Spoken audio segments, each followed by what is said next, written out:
Hello दोस्तों, स्वागत है आपका अपना यूट्यूब चैनल MTA JK क्यूज। और आज के इस वीडियो में हम लोग देखने वाले RRB NTPC ALP टेक्नीशियन और ग्रुप डी में पूछे गए reasoning previous year question paper. यदि आप लोग इससे पहले के पार्ट नहीं देखे हैं तो उस पार्ट को जरूर देख लीजिएगा। और यदि आप लोग मेरे चैनल पर पहली बार विजिट करें तो मेरे चैनल को सब्सक्राइब कर लीजिएगा, साथ में बेल आइकन को दबाना ना भूलिएगा। वीडियो को बिना स्किप किए शुरू से लास्ट तक देखिएगा। तो मैं वीडियो को स्टार्ट करता हूँ। क्वेश्चन नंबर 1, निम्नलिखित आकृति का जल प्रतिबिंब चुनें।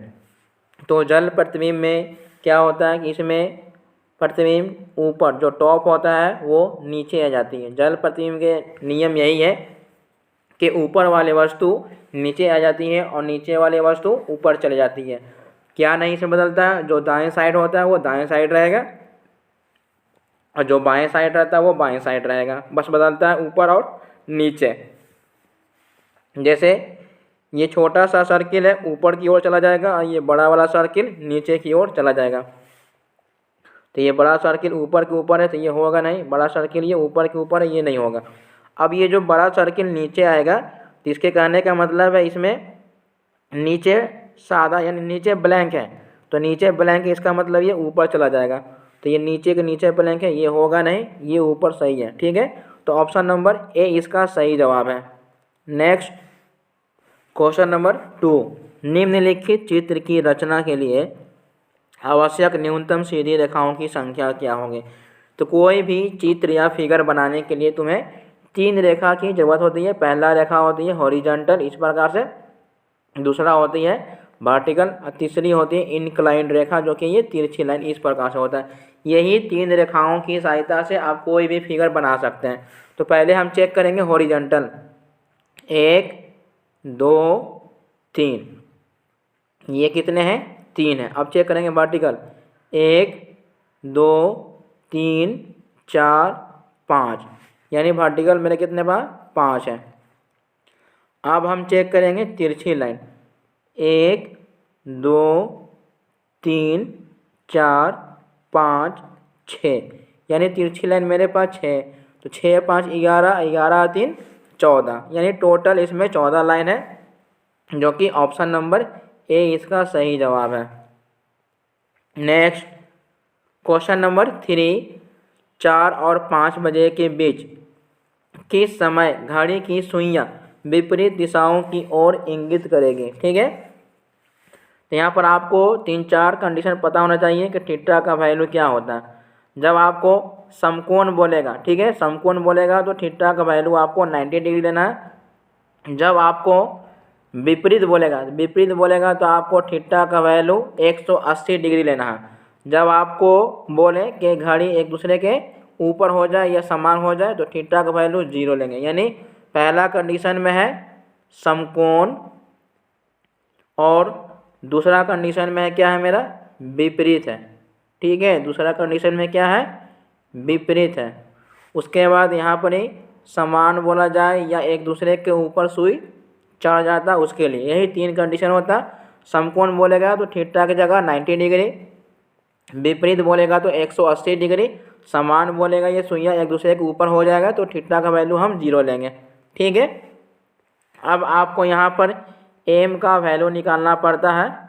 तो यहाँ पर फॉर्मूला होता है 2/11 into 30h plus minus theta, ये फार्मूला होता है। ठीक है, अगर आपको जब भी विपरीत समकोण इस प्रकार से बोलेगा तो आपको मिनट का वैल्यू निकालने के लिए फार्मूला होता है 2/11 into 30h plus minus theta, यानी आप एक बार प्लस में भी ले सकते हैं और एक बार माइनस में, और दोनों में से जो आपका ऑप्शन में होगा वही आपको आंसर लेना है।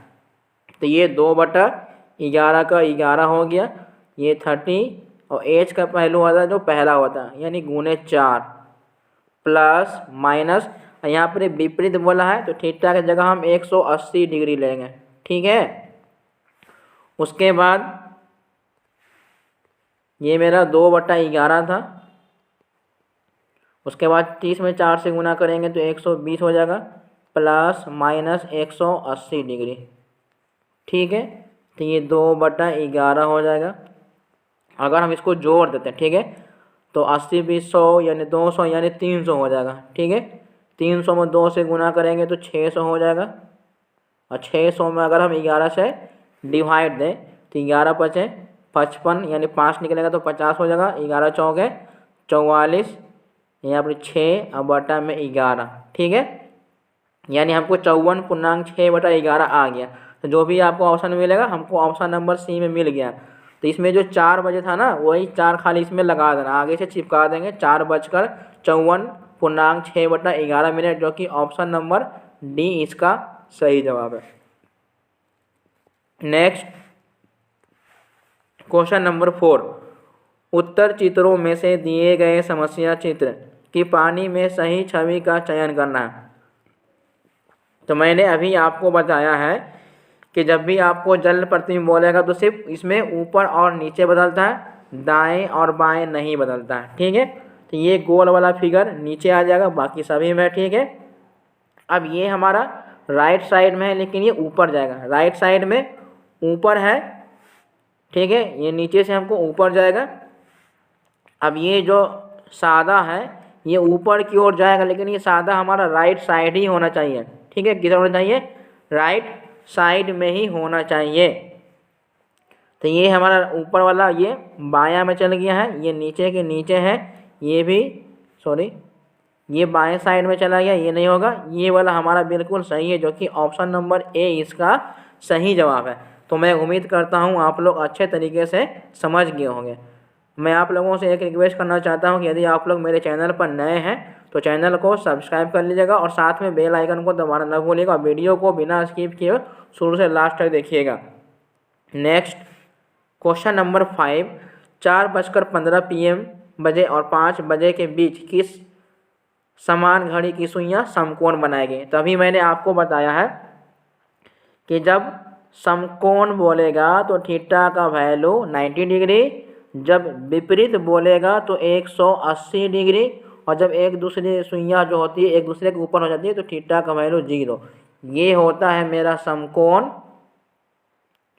और ये होता है विपरीत, ठीक है। और ये होता है एक दूसरे के ऊपर चढ़ जाता है यानी समान हो जाता है। यही 3 कंडीशन होता है। अब मैंने आपको फार्मूला अभी बताया है कि एम का वैल्यू निकालना होगा, तो 2/11 into 30H plus minus theta. तो ये 2/11 का 2/11 ही रहेगा। 30 है, 30 में फिर अगर हम 4 से गुना कर देंगे तो 120 हो जाएगा, और प्लस माइनस थीटा, यहाँ पर समकोण बोला है तो हम 90 डिग्री ले लेते हैं, ठीक है। इसको अगर हम जोड़ दिया जाए यानी 2/11 जोड़ देंगे तो 100 230 हो जाएगा, ठीक है। जैसे 0 के 0 हो जाएगा, 9 2 11 हो जाएगा, और 1 1 2 यानी 210, यानी 2 गुने 210 बटा में 11 गुना कर देंगे तो 21 दूनी 42, 420 और बटा में 11। अब इसको भाग देंगे तो 11 तो आई 33, तो अगर 42 में से अगर हम 33 घटा लेते हैं तो 12 में से 3 गया, 12 में से 3 गया 9, यानी 11 8 88, 11 8 88, और ये 2 का 2 रह जाएगा, यानी हमको 38.2/11 जहाँ मिलेगा वही मेरा आंसर हो जाएगा, और ये 4 उसमें लगा देंगे, यानी हमारा आंसर जो आएगा 4:38.2/11 मिनट। ऑप्शन नंबर सी इसका सही जवाब है। तो मैं उम्मीद करता हूँ आप लोग अच्छे तरीके से समझ गए होंगे। तो मैं बढ़ता हूँ अगले प्रश्न की ओर। क्वेश्चन नंबर 6, उपरोक्त अनुक्रम में दाईं ओर से 15वें पद के दाईं ओर 5वां पद क्या है, ठीक है। जब भी आपको इस प्रकार से क्वेश्चन पूछ दिया जाए कि दाएं का बाएं कितना होगा, तो मैं आपको बताता हूँ कि जब आपका दोनों सेम हो तो माइनस करेंगे, अगर दोनों अलग अलग हो तो जोड़ देंगे। अगर सेम रहेगा तो माइनस, सेम रहेगा तो माइनस, अलग अलग है तो जोड़ देंगे। लेकिन रिजल्ट हमेशा पहले वाले पे देते हैं, ठीक है। जैसे दाईं ओर से 15वें पद के दाईं ओर 5वां पद क्या होगा। तो रिजल्ट हमेशा पहले वाले पे, और दोनों सेम है तो माइनस करेंगे तो ये 10 हो गया। हमको दाएं तरफ से 10 गिनना है। ये 1 2 3 4 5 6 7 8 9 10, 10 नंबर पे जी आ गया। ऑप्शन नंबर सी इसका सही जवाब है। नेक्स्ट क्वेश्चन नंबर 7 कथन और निष्कर्ष वाले हैं। तो मैं इस प्रकार के क्वेश्चन को वेन डायग्राम के माध्यम से समझाने वाला हूँ। उससे पहले मैं आप लोगों को कुछ बेसिक कॉन्सेप्ट समझाने वाला हूँ। तो पहला कॉन्सेप्ट है सभी। ठीक है, सभी वाले में क्या होता है कि एक छोटा सा सर्किल बड़े सर्किल के अंदर आ जाएगा। ठीक है, दूसरा हमारा है कुछ कुछ। ठीक है, दूसरा है क्या है कुछ कुछ। कुछ कुछ वाले में क्या होता है कि एक सर्किल दूसरे सर्किल को ये चैन की तरह काट देगा। ठीक है, तीसरा कंडीशन क्या है, तीसरा कंडीशन है कोई नहीं। कोई नहीं, कोई नहीं में क्या होता है, इसमें कोई भी सर्किल एक दूसरे को टच में नहीं रहेगा, हमेशा दूर रहेगा। तो यही 3 कंडीशन होता है। ये सभी वाला हो जाएगा, ये कुछ कुछ वाला हो जाएगा, और ये कोई नहीं में हो गया। तो मैं उम्मीद करता हूँ आप ये 3 कॉन्सेप्ट को समझ गए होंगे। तो अब मैं क्वेश्चन को सॉल्व करने वाला हूँ वेन डायग्राम के माध्यम से। इसमें क्या है, कोई गाय बिल्ली नहीं है। तो कोई नहीं वाला में क्या होता है कि दोनों फिगर एक दूसरे से दूर रहेगा। तो कोई गाय बिल्ली नहीं है। ठीक है, जी फॉर गाय, बी फॉर बिल्ली। और सभी बिल्लियों की मूछें हैं। तो जितना भी बिल्ली है सबका मूछ है, तो ये मूछ हो गया। ठीक है, अब पढ़ते हैं निष्कर्ष। कुछ गायें बिल्लियां हैं। तो गाय और बिल्ली बिल्कुल दूर है, तो ये तो हो नहीं सकता है। कुछ गायों की मूछें हैं। कुछ गायों की मूछ है, गाय यहाँ पर है, मूछ यहाँ पर, यह भी नहीं हो सकता है। मतलब इस प्रकार से अगर हम डायग्राम बनाएं तो ये कंडीशन नहीं होएगा। ठीक है, तो कोई भी निष्कर्ष नहीं कर रहा है, तो ऑप्शन नंबर बी इसका सही जवाब है। नेक्स्ट क्वेश्चन नंबर 8, दी गई आकृति में वृत्त लड़कों को दर्शाता है और त्रिकोण छात्रों को और आयत युवाओं को दर्शाता है। ठीक है, तो पूछ रहा है एम किसको निरूपित करता है। एम, तो एम जो है ये त्रिभुज में भी है और वृत्त में भी है। एम जो किस में है, एम हमारा त्रिभुज में भी है और वृत्त में भी। इसका मतलब कि छात्र और लड़का, छात्र उन छात्रों को जो लड़के हैं और युवा दोनों हैं, नहीं। ऑप्शन नंबर बी देखते हैं, उन छात्रों को जो लड़के हैं लेकिन युवा नहीं है। ऑप्शन नंबर बी इसका सही जवाब है। नेक्स्ट क्वेश्चन नंबर 9, उपरोक्त दिए गए सीरीज में से बाएं से 8वें पद के दाईं ओर का 5वां पद क्या होगा। तो मैंने अभी आपको क्या बताया था कि जब दोनों लेफ्ट लेफ्ट हो तो माइनस करेंगे, जब दोनों राइट राइट हो तो क्या करते हैं, माइनस करते हैं, और जब लेफ्ट और राइट होता है तो जोड़ देते हैं, या राइट या लेफ्ट हो तो जोड़ देते हैं।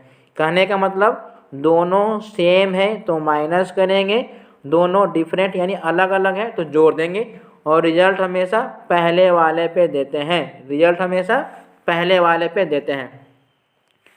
तो जिसमें क्या बोला है कि बाएं से 8वें पद के दाईं ओर का 5वां पद क्या होगा, और रिजल्ट हमेशा पहले वाले पे, दोनों को जोड़ देंगे। 8 5 13 यानी बाईं ओर से 13 हमें काउंटिंग करना है। जैसे ये 1 2 3 4 5 6 7 8 9 10 11 12 13, 13 नंबर पे एम आ गया, जो कि ऑप्शन नंबर डी इसका राइट आंसर है।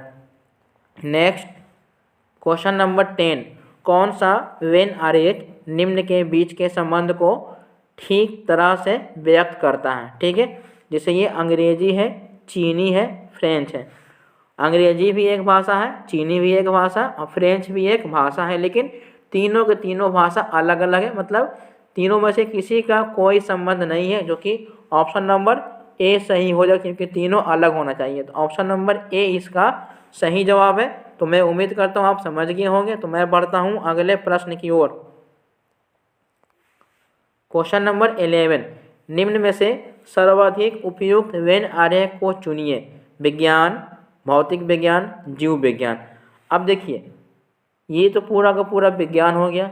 अब इसमें भौतिक विज्ञान आता है, इसमें जीव विज्ञान भी आता है, लेकिन दोनों विज्ञान के अंदर ही आता है। ठीक है, तो इस प्रकार से जो डायग्राम बना होगा वही मेरा आंसर सही होगा, जो कि ऑप्शन नंबर डी हमें नज़र आ रहा है, सेम है।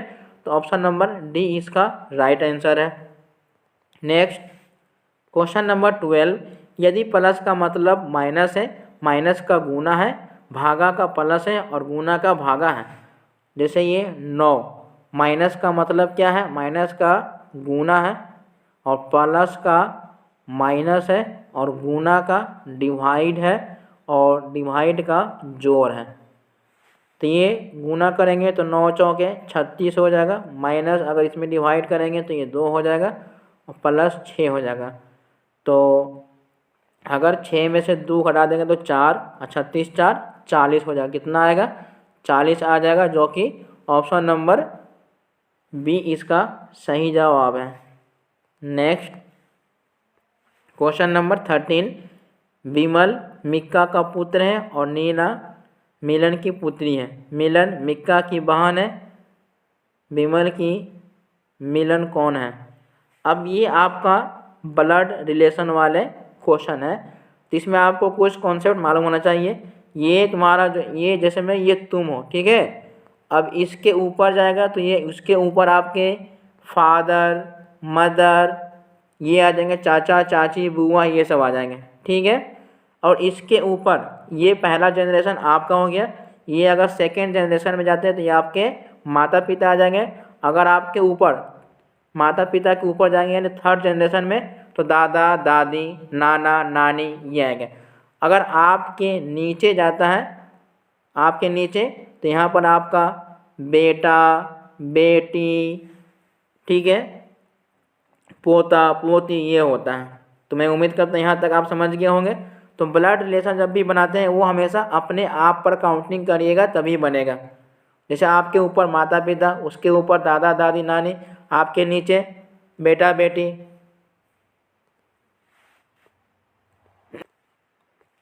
तो अब मैं सॉल्व करने वाला हूँ। और इसमें कुछ आप बताओ, ये प्लस जो होता है ये पुरुष के लिए होता है, माइनस किसके लिए होता है, फीमेल के लिए होता है। अगर हम डबल एरो का निशान देते हैं, अगर एक प्लस है और एक माइनस, इसका मतलब ये पति हो गया और ये पत्नी हो गया। अगर हम सिंगल एरो देते हैं तो माता पिता भाई बहन, ठीक है। और जिसके बारे में बोलेगा उसके ऊपर प्लस माइनस देंगे, जिसके बारे में कुछ नहीं बोलेगा उसे हम कुछ नहीं देंगे, ठीक है। अपने से प्लस माइनस नहीं देते हैं। तो बोला है विमल मिक्का का पुत्र, यानी मिक्का का पुत्र विमल है, तो ये प्लस हो गया। और नीना मिलन की, ये है मिक्का, ठीक है। और नीना विमल की पुत्री है, ठीक है।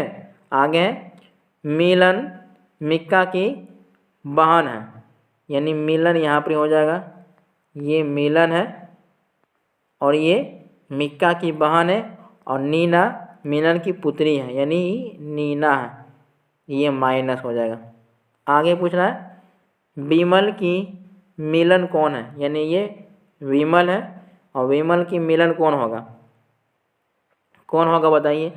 अगर ये मिक्का, अगर मान के चलिए कि अगर ये लड़का है तो ये तो बहन हो जाएगी, यानी इसकी ये बुआ हो जाएगी, ठीक है। ये बुआ हो जाएगा, यानी विमल की मिलन कौन है तो ये बुआ हो जाएगी। अगर ये लड़की होगी तो चाची बुआ मामी, ठीक है। ऑप्शन नंबर डी इसका राइट आंसर है। नेक्स्ट क्वेश्चन नंबर 14, वंदना विशाल और वनीता की बेटी है, यानी एक विशाल है और एक वनीता है। इसकी पुत्री कौन है, वंदना है, इसकी बेटी है, यानी ये हो जाएगी। इसका मतलब कि ये दोनों में से कोई एक पति पत्नी होगा। तो ये विशाल है तो लड़का वनीता है तो ये माइनस हो गया। अमित वनीता के भाई, वनीता के कोई भाई है, उसका बेटा अमित है। ठीक है, अब पूछ रहा है अमित के लिए वंदना कौन है, ये अमित के लिए वंदना है। इसका मतलब है कि ये इसके पिताजी है, पिताजी के ये बहन है, यानी इसकी ये बुआ, यानी ये बुआ का लड़का है, यानी चचेरा फुफेरा में मेरा भाई बहन है। ठीक है, ऑप्शन नंबर सी इसका राइट आंसर है। नेक्स्ट क्वेश्चन नंबर 15, नानू और नीनू सुबह सुबह एक दूसरे के विपरीत में साइकिल यात्रा पर निकलते हैं। नानू सूर्य की दिशा में यात्रा करते हैं और कुछ समय बाद नानू बाएं मुड़ते हैं और नीनू दाहिने। अब वे दोनों एक दूसरे के समांतर यात्रा कर रहे हैं। अब वे दोनों किस दिशा में यात्रा कर रहे हैं? तो ये नॉर्थ है, ये साउथ है, ये वेस्ट है और ये ईस्ट है। तो पूरब हमेशा ये होता है और इसी ओर सूरज उगता है। ठीक है ना। तो नानू और नीनू सुबह सुबह एक दूसरे के विपरीत में, यानी एक इधर आ रहा है और एक इधर आ रहा है, एक दूसरे के विपरीत साइकिल यात्रा पर निकले हैं। तो नानू सूर्य के दिशा में यात्रा करते हैं, यानी ये नानू है सूर्य के, ये नानू और ये हमारा नीनू है। ठीक है, एक दूसरे के विपरीत हो जाएगा। ये है अगर सूर्य की ओर जा रहा है, इसका मतलब ये इधर जा रहा है। नानू सूर्य की दिशा में यात्रा करते हैं और कुछ समय बाद नानू बाएं मुड़ता है, यानी नानू बाएं मुड़ता है, इसका मतलब है कि नानू ये है, इसका बाएं इधर हो गया, तो ये बाएं मुड़ जाता है और नीनू दाहिने मुड़ता है, इसका दाहिने इधर हो जाता है। अब वे दोनों एक दूसरे के समांतर यात्रा कर रहे हैं। तो अब वे दोनों किस दिशा में यात्रा कर रहे हैं? तो दोनों के दोनों ऊपर की ओर जा रहा है, तो ऊपर हमारा उत्तर होता है, जो कि ऑप्शन नंबर डी इसका राइट आंसर है। नेक्स्ट क्वेश्चन नंबर 16, प्रश्नवाचक ची के स्थान पर क्या आएगी?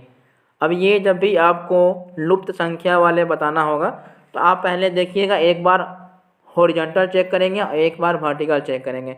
लेकिन उससे भी पहले आपको देखना है कि सबसे ज़्यादा संख्या किधर की ओर है, नीचे की ओर है, इसका मतलब हमें 99% इधर ही चेक करेंगे। ये कैसे आया होगा? अगर हम 6 का स्क्वायर करेंगे तो 36 होगा, 5 का स्क्वायर करेंगे तो 25 होगा, 4 का स्क्वायर करेंगे तो 16 होगा। अगर हम सबको जोड़ेंगे भी तो हमको 120 नहीं होगा। ठीक है, तो अगर हम गुना करके देख लेते हैं, जैसे 6 गुने 5 गुने 4, तो 6 5 30, 30 में 4 से गुना करते हैं तो 120 हमको ये तो मिल गया। उसी प्रकार से 6 गुने 7 गुने 3, 7 6 का 42, 42 में अगर 3 से गुना करते हैं तो 3 दूनी 6, 4 3 12, यानी ये भी मिल गया। तो मेरा मतलब ये हुआ कि सबको गुना करना है। जैसे ये 8 गुने 5 गुने, यहाँ पर ये वाट लगा हुआ है और बराबर आपको 320 दिया हुआ है। ठीक है, तो हम 8 से अगर काटते हैं तो ये 8 चौके 32 हो गया, 5 से काटेंगे इसको तो ये 8 बार में कट जाएगा, यानी हमें ये वाट का वैल्यू कितना आ गया? 8 आ गया। ऑप्शन नंबर बी इसका सही जवाब है। नेक्स्ट क्वेश्चन नंबर 17, प्रश्नवाचक ची के स्थान पर क्या आएगी? तो मैंने अभी आपको बताया है कि एक बार हॉरिजॉन्टल चेक करते हैं और एक बार वर्टिकल चेक करते हैं, और जिधर ज़्यादा संख्या होता है उधर का ही लेंगे, यानी हमें नीचे की ओर देखने पर वैल्यू हमें ज़्यादा मिल रहा है। अगर हम 13 में 7 जोड़ेंगे तो 13 7 20, लेकिन हमें तो 27 लाना है तो आ नहीं रहा। तो हम क्या करते हैं कि 13 7 20, फिर इसी वाले को फिर से जोड़ देते हैं, यानी कहने का मतलब 13 प्लस 7 को अगर हम 2 से गुना करके जोड़ दिया जाए तो ये 13 और 7 दूनी 14, अगर जोड़ देते हैं तो 27 हमको आ जाता है, यानी बीच वाले को हमको डबल कर देना है। जैसे ये 54 है प्लस 45 में 2 से गुना करेंगे तो 90 हो जाएगा, जोड़ देते हैं 4 9 5 14, यानी हमें मिल गया। ठीक है, तो ये ऊपर क्या है सिंबल हमको ये नहीं पता, तो 32 में 2 से गुना करेंगे तो 32 दूनी 64 हो जाएगा, और यहाँ पर ये 68 है। अगर 64 इधर आ जाएगा तो माइनस करेंगे, 64 घटा देंगे तो हमें बच जाएगा 4, जो कि ऑप्शन नंबर ए इसका राइट आंसर है। तो मैं उम्मीद करता हूँ आप लोग अच्छे तरीके से समझ गए होंगे। यदि आप लोगों को मेरा वीडियो अच्छा लग रहा है तो वीडियो को लाइक कीजिए, और नए हैं तो चैनल को सब्सक्राइब कर लीजिएगा। Next question number 18, A B C D और ई एक बेंच पर बैठे हुए हैं। बी के बगल में ए बैठा है और डी के बगल में सी बैठा है। ई के साथ डी नहीं बैठा है जो बेंच के बाएं किनारे पर है। सी दाएं छोर से दूसरे स्थान पर है। बी और ई के दाएं ए है। ए और सी एक साथ बैठे हैं तो ए किस स्थान बैठा होगा। जब भी आपको सिटिंग अरेंजमेंट वाले क्वेश्चन अगर मिल जाता है, ठीक है, यानी एक लाइन में बैठा हुआ है, टोटल कितने हैं 1 2 3 4 5 हैं, जब भी इस प्रकार से मिल जाता है तो आप कहाँ से शुरू करेंगे। आप शुरू करेंगे वहीं से जिसमें आपको कोई ऐसा वर्ड होगा जो 100% आपको कंफर्म होगा, उसका स्थान फिक्स होगा, हम वहीं से शुरू करेंगे। जो स्थान फिक्स नहीं होता उसे हम बाद में देखते हैं। जो स्थान 100% उसका फिक्स है वहीं से शुरू करेंगे। जैसे बी के बगल में ए बैठा है, डी के बगल में सी बैठा है, ई के साथ डी नहीं बैठा है जो बेंच के बाएं किनारे पर है। यहाँ पर इतनी सारे हमें कंडीशन मिली लेकिन हमें कंफर्म नहीं, लेकिन बोला आगे कि सी दाएं छोर से दूसरे स्थान पर बैठा हुआ, ठीक है। तो ये हमें कंफर्म है कि ये लेफ्ट साइड है और ये राइट साइड है। तो सी जो होगा वो दाएं छोर से दूसरे स्थान पर बैठा होगा। तो ये पहला है, जैसे ये पहला हो गया, ये दूसरा हो गया, ये हमारा तीसरा है, ये चौथा और ये पाँचवा है। तो दाएं छोर से दूसरा, इसका मतलब हमारा सी यहाँ पर हो जाएगा। तो ये कंफर्म हो गया कि सी दाएं छोर से दूसरे स्थान पर है। बी और ई के दाएं ए है। बी, उसके बाद बोला कि बी और ई के दाएं ए है, ठीक है। ए और सी एक साथ बैठे हुए हैं। बोला है कि बी और ई के दाएं, यहाँ पर हम पता नहीं चल रहा है तो पूछ रहा है कि ए किस स्थान पर बैठा हुआ। अब शुरू से बताते हैं। बी के बगल में ए बैठा हुआ है, ठीक है। बी के बगल में ए बैठा हुआ। अगर हम बी को यहाँ रख देते हैं और इसको हम यहाँ रख देते हैं, ठीक है। बी के बगल में ए बैठा हुआ और डी के बगल में सी बैठा हुआ। तो यहाँ पर तो सी ऑलरेडी पहले से रखा हुआ है, ठीक है। अगर हम यहाँ पे डी रख लेते हैं, अब हमको ई बचा हुआ है, ठीक है। हमें अब ई बचा हुआ तो हम यहाँ पर ई खुद से रख लेते हैं। अब पढ़ते हैं। बी के बगल में ए है, बी के बगल में ए बैठा हुआ, डी के बगल में सी बैठा हुआ, बिल्कुल सही है। ई के साथ डी नहीं है तो ई यहाँ पर है, डी यहाँ पर, ये भी सही है। उसके बाद बोला है जो ई के साथ डी नहीं है जो बेंच के बाएं किनारे पर। अब यहाँ पे देखिए लिखा हुआ है जो बेंच के बाएं किनारे पर है। तो जो वर्ड आता है वो किसके लिए आता है, वो आता है नज़दीक यानी दूर के लिए। तो ई जो है बाएं किनारे पर, बिल्कुल सही है। बी और ई के दाएं ए है तो बी और ई के दाएं ए ये भी बैठा हुआ है। ए और सी एक साथ बैठे हुए हैं, ए और सी ये भी एक साथ बैठे हुए हैं। तो ए किस स्थान पर बैठा हुआ, ए जो है वो बी और सी के बीच में, ठीक है। बी और सी के बीच में, जो कि ऑप्शन नंबर बी इसका राइट आंसर है। नेक्स्ट क्वेश्चन नंबर 19, दिए गए विकल्पों में से असंगत को चुनना है, ठीक है। तो ये अल्फ़ाबेट वाले रीजनिंग है। तो मैंने हर एक वीडियो में बताता हूँ कि आपको ए से लेके जेड तक सभी नंबर याद होना चाहिए और सभी अल्फ़ाबेट के अपोजिट लेटर भी आपको याद होना चाहिए, तभी आप आसानी से सॉल्व कर लीजिएगा। जैसे ये एल का मतलब होता है 12, ओ का मतलब होता है 15, ठीक है। तो दोनों के बीच में डिफरेंस कितना है 3 का। टी का वैल्यू होता है 20 और डब्लू का वैल्यू होता है 23, दोनों के बीच में 3 है। अब ये ई है, ई का मतलब होता है 5, एच का मतलब होता है 8, दोनों के बीच में डिफरेंस है 3। अब ये पी का वैल्यू होता है 16 और वी का वैल्यू होता है 22, इसके बीच में डिफरेंस है 6। तो ये सभी में 3 है, इसमें 6 है, इसका मतलब ऑप्शन नंबर डी अलग हो जाएगा। यही मेरा राइट आंसर है। नेक्स्ट क्वेश्चन नंबर 20, इस वीडियो का ये लास्ट क्वेश्चन है। यदि आप लोगों को मेरा वीडियो अच्छा लग रहा है तो वीडियो को लाइक कीजिए और नए हैं तो चैनल को सब्सक्राइब कर लीजिएगा और साथ में बेल आइकन को दबाना ना भूलिएगा, क्योंकि जब भी कोई मैं वीडियो अपलोड करूंगा तो नोटिफिकेशन सबसे पहले आपके पास पहुंच जाएगा। और वीडियो को अपने दोस्तों के साथ शेयर कीजिएगा और वीडियो को हमेशा बिना स्किप के शुरू से लास्ट तक देखिएगा। यदि आपको समझ में आ रहा है तो आप चैनल को सब्सक्राइब कर दीजिएगा और वीडियो को लाइक भी कर दीजिएगा। क्वेश्चन नंबर 20, एक निश्चित कोड भाषा में इसका कोड इतना दिया हुआ, इसका कोड इतना दिया हुआ और इसका कोड इतना दिया हुआ, तो फूड के लिए क्या होगा, ठीक है।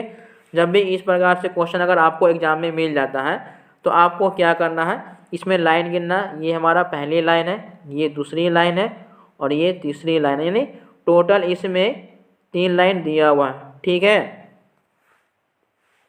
तो ये मेरा पहला लाइन, ये मेरा दूसरा लाइन है और ये मेरा तीसरा लाइन है, यानी टोटल इसमें 3 लाइन है। तो पूछ रहा है फूड के लिए, हम चेक करेंगे कि पहले लाइन में फूड है कि नहीं है। तो यहाँ पर हम देख रहे हैं कि पहले लाइन में फूड हमारा है, इसका मतलब हमारा आंसर पहला लाइन से मिलेगा। उसके बाद दूसरे लाइन में फूड नहीं है, मतलब इसमें फूड नहीं है, तो ये मेरा आंसर नहीं होगा। उसके बाद तीसरे में हमारा फूड है, यानी हमारा आंसर जो होगा वो केवल 1 और 3 मिला के होगा। तो 1 और 3 में, जैसे पहला में हमारा पिन है ना, टीन है और फिन है, और तीसरे वाले में हमारा क्या है, सीग है, पैन है और फिन है। अब इसमें से जो हमें मिल जाएगा दोनों में वही मेरा आंसर हो जाएगा। फिन मिल गया, दोनों में कॉमन क्या है, फिन। तो ऑप्शन नंबर सी इसका राइट आंसर है। तो मैं उम्मीद करता हूँ आप लोग अच्छे तरीके से समझ गए होंगे। और वीडियो को शुरू से लास्ट तक देखने के लिए बहुत बहुत धन्यवाद। Thanks for watching.